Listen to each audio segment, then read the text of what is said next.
বাগানের মাথার উপর চাঁদ উঠেছে ওই, মাগো আমার শলক বলা কাজলা দিদি কই। পুকুর ধারে নেবুর তলে থোকাই থোকাই জোনাই জলে, ফুলের গন্ধে ঘুম আসে না একলা জেগে রই। মাগো আমার কোলের কাছে কাজলা দিদি কই।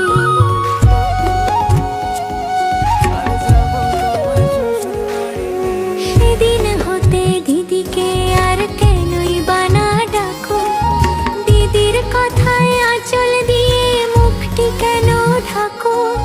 খাবার খেতে আসি যখন দিদি বলে ডাকি তখন, ও ঘর থেকে